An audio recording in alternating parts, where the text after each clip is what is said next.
Assalamu alaikum everyone, good morning and welcome to the Inside Scoop. हम पाकिस्तान का only show है which is based on financial literacy.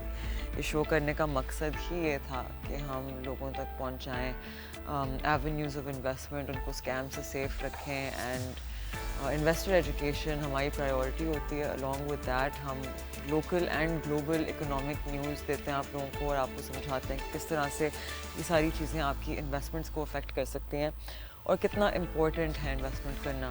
Me and my whole team, it is a priority for us कि हम पाकिस्तानी लोगों तक ये पैगाम पहुंचाएं about the importance of early investment because हमारे मुल्क में बेरोज़गारी का बहुत मसला है, हमारे मुल्क में गुर्बत का बहुत मसला है. This is the only way that we can कि हम अपने लिए कोई buffer बनाएं is through investment, which is the purpose of this show. So हमारे economic front पे बहुत एक्सट्रीम चीज़ें हुई हैं within the past week. सबसे पहले PIA की बिडिंग, राइट, द प्राइवेटाइजेशन जिसके बारे में सबको पता है. Everyone's bin waiting for the past few years कि कब होगी privatisation. Finally the bidding took place and PIA has been sold to Arif Habib Consortium after a very intense bidding war between Lucky Group and Arif Habib Group. And बीच में एक air blue भी था, 25 अरब और वो दोनों लगे हुए हैं 115 116, which was funny. You guys must have seen the memes online, but overall मैं एक चीज़ एड्रेस करना चाहती हूँ आप लोगों के साथ. I got a lot of messages from people saying कि OPIA बेच दी, मुल्क बिक गया, पाकिस्तानियों ने ही खरीदा है, and it's gone from public sector to private sector. This is very important because PIA ने 650 to 800 बिलियन रुपीस की डेट एक्यूमुलेट कर ली थी जो फिर गवर्नमेंट को अब्जॉर्ब करनी पड़ी ऑन देयर बुक्स ताकि मजीद ये एक्यूमुलेट ना हो. Remember at one point Pakistan International Airlines ने एमिरेट्स को ट्रेन किया था, ठीक है. We were one of the leading airlines in the world and for PIA to have this downfall from such a prestigious airline to something जो एक national liability बन के रह गई थी, right?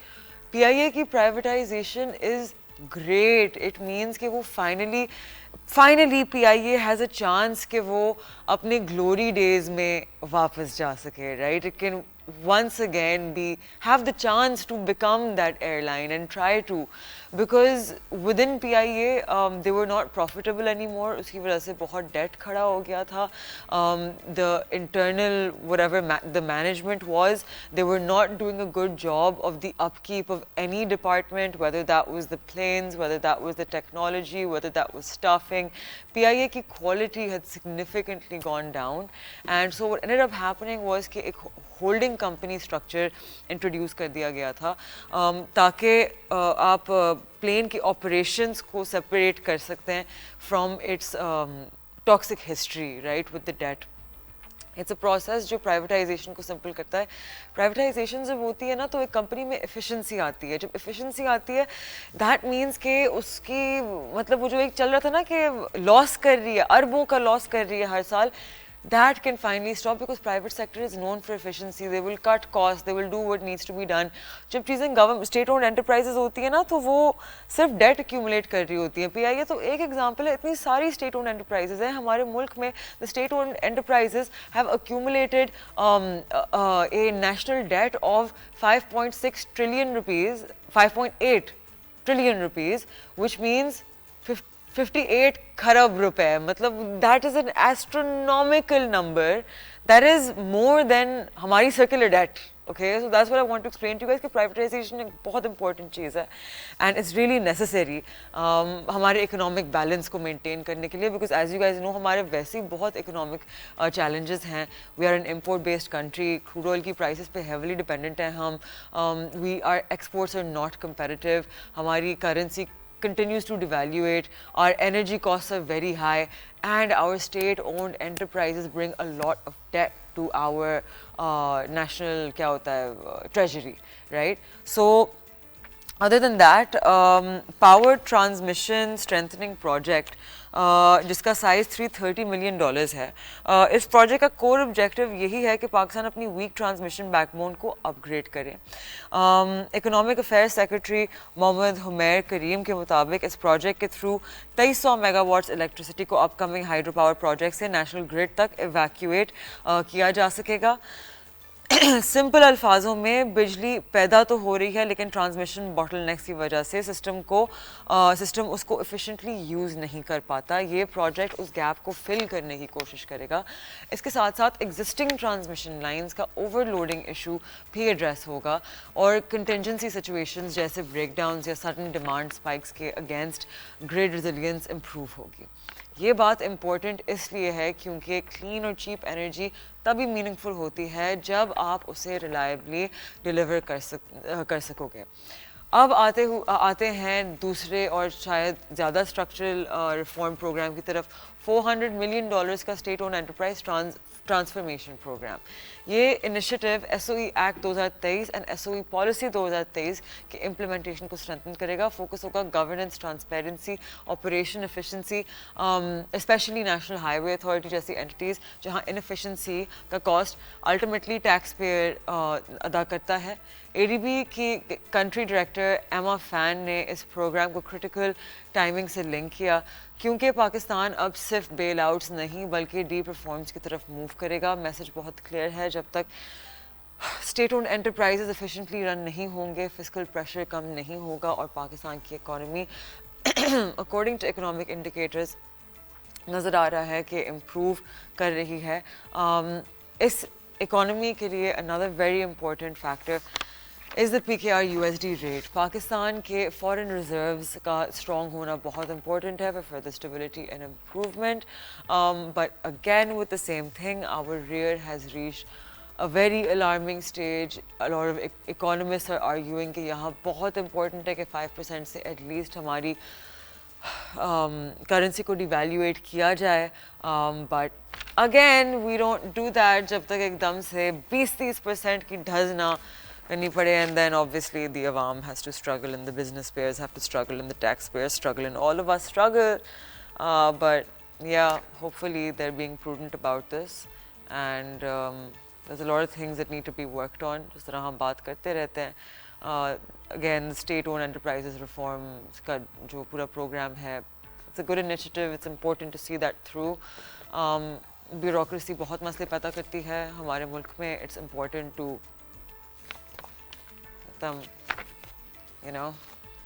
put some people in jail, and it's important for our judiciary to be autonomous and just. There's a lot of problems, but step by step we're getting there. The most beautiful thing is that Pakistani is a बहुत resilient qawm, right? We get through everything and we get through it laughing. On that note, we're going to take a break. Break के बाद we'll have with us Mr. Faisal Mamsa in the studio.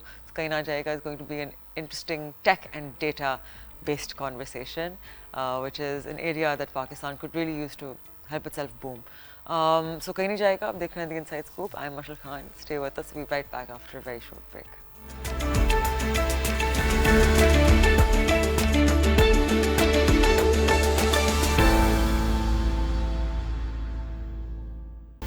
Welcome back. आप देख रहे हैं The Inside Scoop. Break पे जाने से पहले I let you know that we're going to have a very important and special guest with us here today. We have with us Mr. Faisal Mamsa. They have this huge tech company, and tech is a space जहाँ I think our neighboring country has really taken over. Lekin Pakistan, with our huge labor force and extremely intelligent awam, especially the kids that are being snatched up all over the world by Google, Apple and Microsoft and all of these other tech giants, एक चीज़ बहुत clear है कि Pakistanis are really good at whatever they do. So Faisal Saab is here with us in the studio once again today to shed some light on what's going on that side of the world. Thank you so much for being with us today. सबसे पहले, everyone wants a PKR number for 2026. What's your headline view? So I'm not going to give you a number, okay, but I'm going to give you a roadmap. Okay. You see, PKR is not just a trading figure right now. it's built into your cost of living. Yeah. Dollar ऊपर जाता है तो transport महंगा हो जाता है, petrol महंगा हो जाता है, everything gets more expensive. Even your Hajj and Umrah gets expensive. So it's become extremely sensitive. So there is a roadmap. I think, you know, what I believe is that 2026 will not be as exciting as previous times, which is good because then rupee will stay stable. Okay. But I'll come to this more because, you know, it's embedded into how we are, how we've performed in this year. Definitely. So what 1998 को देखते हुए, 2008, 2018, and then of course 2022 को देखते हुए, why do historically हमारे PKR crisis क्यों हुए हैं? So you've, you know, brought in a very good, you know, past episodes because we learn from history. 1998 का तो चल, there was a, you know, there was a nuclear test and then we got a external funding का हमारा embargo हो गया.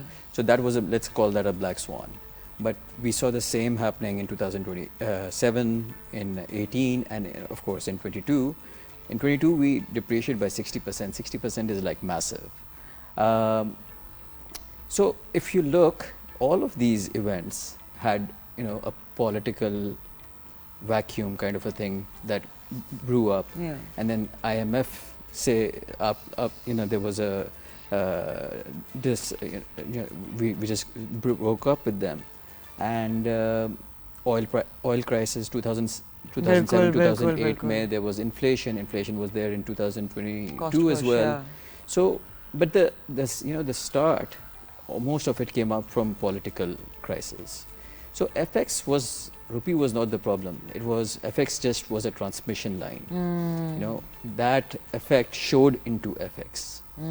So to say that it's a, you know, maybe a trade imbalance, maybe it's a current account की वजह से, those are all partially true. But the main catalyst is political and geopolitical things, policy, you know, dysfunction, all of that. Because currently हमारा rear is around 106 almost, 105.84 I think last, or 74 last I checked, right? And we as a country have had a habit कि जब तक rear 120 पे नहीं पहुंच जाता and then एकदम से हमें 20-30% की depreciation करनी होती है, which is very tough. हालांकि economists have constantly said that 5% annually, because we don't experience demand pull inflation as a country, हमें cost pull inflation experience होती है, because it's more of just crude oil prices, right? And I think excuse me, हमारी PMLN government has been very lucky with this कि पता नहीं उनकी किस्मत जुड़ी हुई है कि जब भी वो in power आते हैं crude oil की prices गिर जाती हैं, right? So inflation gets curbed. लेकिन because हमारा base effect खत्म हो गया 2023 का जो था, it's really important right now. Our rear has gone up by 25, 26 almost. It was at 80 and now it's at 106. Don't you think at this point they should consider छोटी-छोटी devaluations ताकि चीज़ें, मतलब a stable rupee at this point is an alarming thing because हमारे exports मज़ीद, मतलब exporters are constantly saying कि non-competitive होए जा रहे हैं with already high energy costs and everything. It's difficult. Yeah, absolutely. So I'll tell you something. I'll tell you something which is counterintuitive. I think जब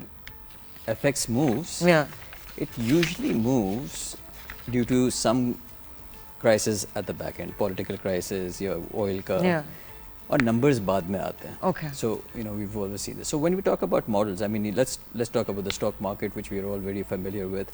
कि हमने एक company की valuation की, and then it's not trading at that value for some reason. It's either under it or over it, and that's where the people's, you know, they have a forward curve, a forward vision.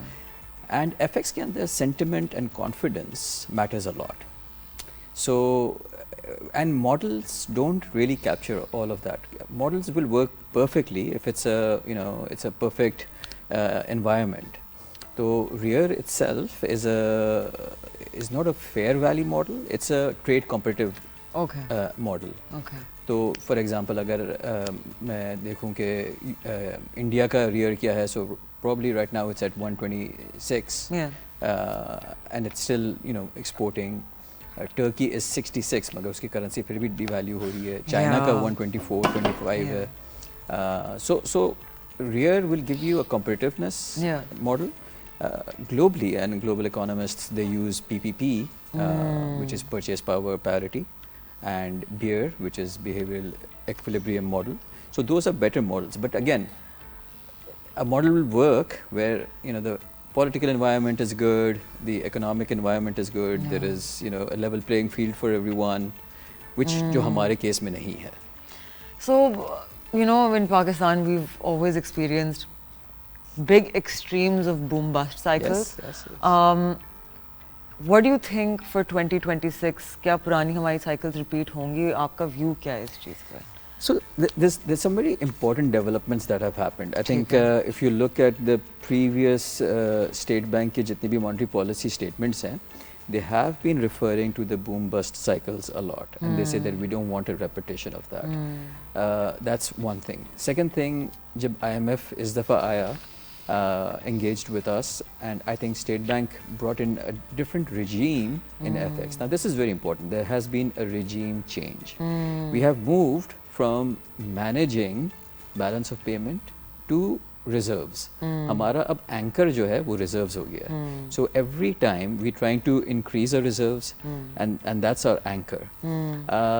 So if it's like, you know, मेरे bank में पैसे बहुत हैं, let's suppose, and अगर मेरा कुछ थोड़ा सा भी, you know, ऊपर नीचे होता है, people know that okay, इसकी net worth है, he will be able to get out of it. So that's the change in credibility.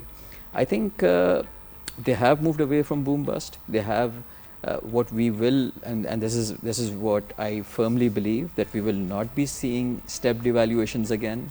Okay. And the reason is because जब उन्होंने reserves पे अपना focus कर दिया, previously क्या mistakes होती थी कि if there was a crisis, they would burn their reserves, support the rupee, and then that would turn into a crisis because it wouldn't be handled. They couldn't manage it. Yeah. तो अगर अब खुदा न खास्ता कोई ऐसा crisis होता है, it could be political, it could be oil, it could be a lot of other things. I don't think they will be burning the reserves to defend the rupee. I think what they will be doing, जो हमने let's say कि अभी कुछ 6 महीने पहले देखा था जब 285 पे चला गया था rupee. So I think there were some administrative measures taken, कुछ money changes पे कुछ Army came replacements in, लगे थे, crackdowns on black market, hoarding को, so you know, short term के लिए तो that makes sense. I mean, if someone is just hoarding, speculative है, so that makes sense. And in the medium term, they will tweak your imports. So if the whole game is about supply and demand, तो वो demand को कम कर देंगे. So import compression जो अभी हमने देखा नवंबर में हमारा current account positive आया, it's because there was some import compression. So once you change that equation, you will be left with you know, excess or surplus dollars. So just to, you know, sum it up, I don't think we'll be seeing any step devaluations. I think as long as we are able to boost our reserves, I think this formula of administrative measures and import compression is how the new regime will take place, and the focus is on accumulating reserves. Okay, wonderful. So in simple terms, 2026 के लिए आपका forecast क्या होगा? What do you see happening? Okay, so rather than give you a forecast, I'll give you 3 scenarios. Okay, so let's say there is a worst case scenario. उसमें, you know, there is a political कुछ dysfunction हो जाता है, geopolitical risk बहुत बढ़ जाता है, IMF के साथ कुछ मसला होता है. So that's the worst case scenario. And in that worst case scenario, yes, there will be some volatility because obviously you know, by the time everything comes in, so markets तो अपनी खेल रही थी. But eventually, if reserves are there, I think there will be a slight, you know, devaluation, but we will not be seeing something crazy. It's very interesting, you know, when I speak to a lot of people in the trade, importers and exporters, even as long as, you know, maybe the last 3 months, the numbers that I get is कि, you know, $300 का हो जाएगा, and there's no way you can stop it. And just because of, you know, what I just told you earlier, मुझे नहीं लगता कि इतना होगा. मगर worst case scenario में, yes, you will see overruns, but I think there will be equilibrium somewhere around the 290 to 300 वाला area. And that's fine. That is right? fine. That is fine. And I think but this is the worst case scenario. And as Yeah. long as we are able to hold on to our reserves, Yeah. what we think is the base case. There's an interest rate differential. So US का interest rate is let's say 3 to 4%. Yeah. हमारा तकरीबन कोई 10% भी होगा 10, because you're right कि 10.5%, rebase yeah. हो जाएगा and something. Yeah.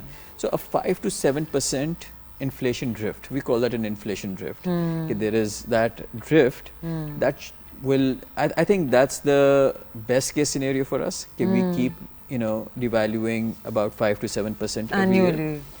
तो उसमें इतना प्रेशर नहीं आता, आपकी Yeah. एक्सपोर्ट कम्पिटिटिवनेस रहती है, इम्पोर्ट पे इतना प्रेशर नहीं आता. Yeah. So that would be our best case. And I will also give you the case which I think is the most probable case. इस वक्त स्टेट बैंक सरप्लस खरीद रहा है, रिजर्व्स बना रहा है. Yeah. मुझे तो ये रिस्क लगता है कि डॉलर 280 से नीचे ना आ जाए. And I say कि it's They a are risk. targeting 275, 273. So people are talking about 278, Yeah. not 275, because at 275 we will lose a lot of our export Yeah. market. We will also alienate some of our remittances. And I think we should be realistic कि अगर India भी 90 पे जा रहा है, US dollar itself devalue हो रहा है. I mean, if you look at US dollar as a US dollar index, so it's also devaluing against euro and sterling and yen and all the other currencies. At the beginning of this year it was 110, right now it's at 98. The dollar itself devalue हो रहा है. So there's no logical reason for rupee to appreciate. So मुझे वो risk लगता है, मगर मुझे लगता है कि if they keep it around 280, anchor it around 280, 282, I think that would be good. So मुझे ऐसा लगता है कि next 6 months we will still be seeing this very range bound number of 280 and 282. Okay, wonderful. So there's this constant mention, especially on Twitter, about the Japan and the yen. I'll be honest, मुझे actually इसकी इतनी समझ नहीं आई, but a lot of people are like, oh, this is an indicator. आपने भी कहा है कि it's a storm building in silence. Could you explain what that is, what's going on over there, what the risk is, what the yen has to do with this? 2026 में there are 3 important financial things that are happening. And one of them is the yen. So for the last 30 years, Japan की was in disinflation. उसके कोई inflation ही नहीं था.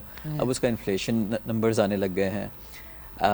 So the global trade, which we call the carry trade, was that you borrow at 0.5% in yen, convert it, and place it at 4% in US funds.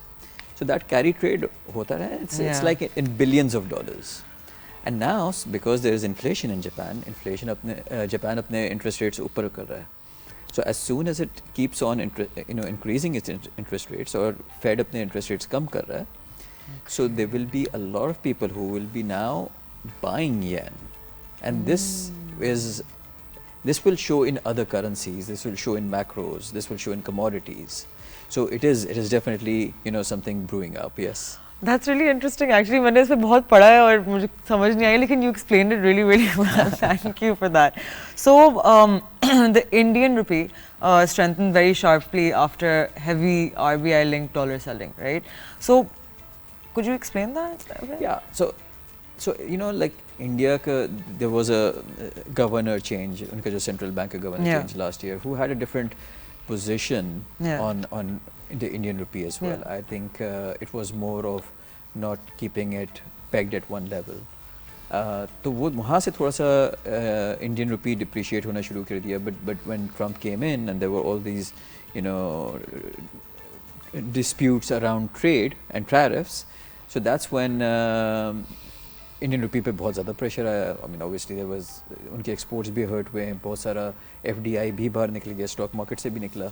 So there is a lot of pressure on the Indian rupee. It crossed 90 last week, and that's when the RBI, Reserve Bank of India, intervened. उन्होंने dollars बेचे, and उनका कहना ये था कि we are not trying to change the direction of the currency, we're just trying to change the pace. So every time when you wake up and you say कि अच्छा यार आज तो any asset आज रुपया ऊपर जाएगा या 1% ऊपर जाएगा, so it's a no-brainer deal. Like everybody will just be on one side of the deal. So when you bring in some kind of intervention, it becomes a two-way market. So people, speculators, they will be more wary of just having one type of deal. तो इसलिए intervention I think ज़रूरी है. हर कोई intervention करता है.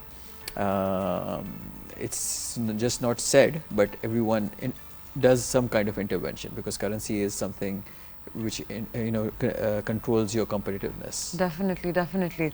So let's now talk a little bit about the tech space in Pakistan, Okay. right? Hamari population is 250 million. We should have been some kind of skilled labor hub if we had worked on that. One very interesting stat, which I think हम हमेशा overlook करते हैं, which is that the Gilgit-Baltistan region has the highest literacy rate in Pakistan, right? Hunza is 100% literate. I believe Gilgit is also something like 100% literate. And I actually was reading that in October, the Gilgit-Baltistan region, they're freelancers, right, who work from home, work remotely. Yeah. And I think it's services export in the tech area. They have made 13.5 million USD in 1 month, which was higher than, well, the article I read said that which was higher than all of tech in the rest of Pakistan. So, Gilgit-Baltistan is an area जहाँ उनके बिजली के मसले होते हैं. This year it was less because वहाँ there's been more nuclear and hydro generation of electricity, right? And with the higher literacy rates, do you think that GB could be possibly, if we use it, that it should be a hub for skilled labor, export of services, freelancers working in Pakistan, that we should work on that area? Yeah. Yeah, I think when we talk about Pakistan, and we always talk about numbers which are very short-term centric. We talk about export, we talk about remittances, we talk about inflation, but we don't talk about the soft numbers. We don't talk about कि हमारी literacy का trend क्या चल रहा है, हमारा skilled labor का क्या trend चल रहा है. Obviously, we do have a huge population. Us population में there's a lot of talent. I mean, when we look at trading numbers, let's say कि जहाँ पे थोड़ा सा market इतनी deeply regulated नहीं है, we talk about forex or maybe gold or maybe even cryptos. So those numbers, I mean, we get in not in thousands, we get in lakhs, and a lot of those people who are still there are probably making money. Yeah. इसीलिए तो वो लोग काम भी कर रहे हैं. So there is that the population benefit is there. Yes, you're right. They are very. I mean, I see. आपने तो ये बताया था कि there are tech people in Google and Amazon, but there are a lot of bankers. I mean, I can see GCC के अंदर जितने bankers हैं, even in North America. So yes, that skill set is there. I think हमारा जो एक problem है is of providing that kind of infrastructure, enabling environment, which can also maybe have how to maybe facilitate them, उनके लिए tax regime कैसे आसान किया जाए, how to give them internet, how to give them electricity. So I think if we are able to do that, I think it's definitely something we can benefit from. Absolutely, 100%. Wonderful. On that note, we're going to take a very short break and we'll be right Sure. back. तो आप लोग कहीं नहीं जाएगा. We were in conversation with Mr. Faisal Mamsa. आप देख रहे हैं The Inside Scoop. Don't go anywhere.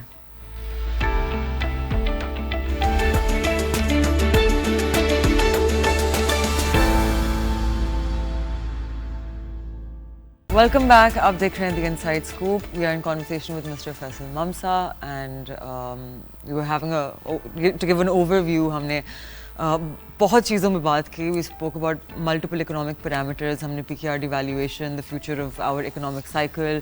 Faisal साहब के views on these things. He very what should I say, in a very easy to understand fashion. उन्होंने बहुत सारी चीज़ें समझाई. I actually understood an entire concept today, which was what the Japanese yen has to do with global economies. So Faisal sir, we were speaking about certain areas in our country that are untapped. We spoke about Gilgit-Baltistan and how there's a lot of literacy over there, लेकिन वहाँ शायद focus कम किया जाता है. So what do you think is the future of your industry about tech in Pakistan? Because अभी adoption कम है, I think. Also because जितना हमारा educated बच्चा होता है वो बाहर चला जाता है, which is not bad, वो बाहर जाते हैं remittances भेजते हैं, लेकिन हमारी जो value add है within the country it's less because जो भी चीज़ होती है उसकी valuation बाहर ज़्यादा होती है, तो वो बाहर prefer करते हैं to exist in that ecosystem. It's also more competitive. You have more people to hire. अगर मैं finance की दुनिया की बात करूँ, हम हर वक्त बोल रहे होते हैं analysts ही नहीं हैं, right? Because all the good analysts go abroad. Yes. So what do you think is the future of tech, and what direction, what could we do to make the direction such that हमारे पाकिस्तान के within जो ecosystem हो for the evolution of technology, we start building that? Yeah, I think you know the good thing about tech is that a lot of it is self-taught as well. I mean, you don't have to be bachelor's or a PhD to make it big. I think you can start with just self-learning of what's going on. तो हमारे लिए वो scope है, but हमारे पास obviously there's a lot of new crop which comes in.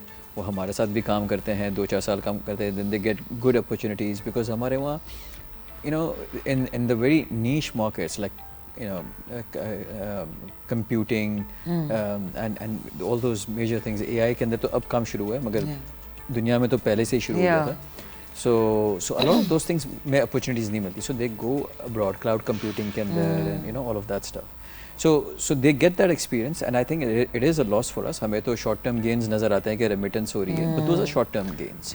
And in the long term, yes, we are losing. I think if we retain those and provide them that kind of enabling environment, I think these companies can be big. I mean, there's a reason why we don't have any unicorn, so to say, in Pakistan. Unicorn, like it's difficult because some of our largest companies, मतलब आप OGDC को ले लें, it crossed $1 billion valuation like only recently, right? But Faisal Saab, with that, I am out of time. As usual, I lose track every single time you join us on the show of how much time has gone by. But I would really like to thank you for being with us. You shed light on some very important topics, and thank you for clearing my concept of the Japanese yen as well. And it's a lot of fun to talk about stuff with you because you engage in it, and I think the way you take out the aspects of it, so it's a lot of fun. Thank you for inviting me. Oh, that's so kind of you. Thank you so much, Faisal sir. We look forward to having you on the show again soon, inshallah. Sure. Thank you. And I will see you guys next time. Have a lovely weekend. Take care. Khuda Hafiz.